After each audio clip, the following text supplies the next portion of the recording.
m'appelle Montaigne, j'ai 23 ans et je suis ergothérapeute depuis 2021.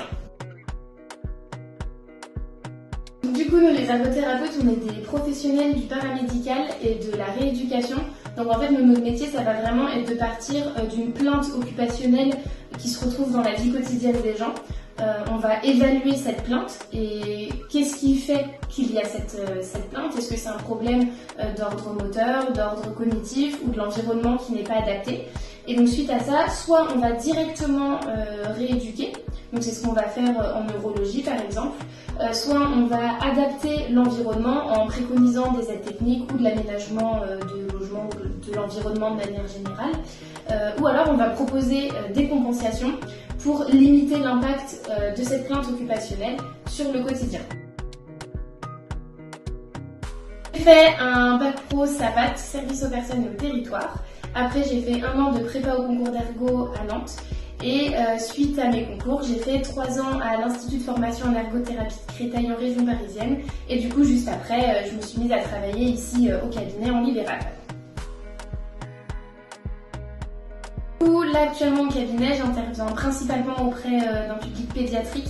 Donc des enfants, souvent ils sont en primaire, quelques-uns au collège, un petit peu de public vieillissant. Les avantages de mon métier, c'est vraiment la polyvalence. Donc en fait, moi, je peux travailler auprès de plein de publics différents.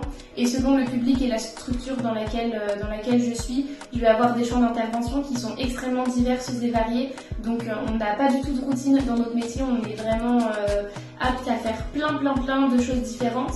Et après, je pense que l'inconvénient, c'est la méconnaissance du métier par les autres professionnels de santé, mais surtout par les médecins spécialisés qui ne savent pas vraiment ce qu'on fait, qui ne nous orientent du coup pas forcément les gens ou qui ne nous les orientent pas pour les bonnes choses. Alors, j'ai plein d'anecdotes à raconter sur mon métier.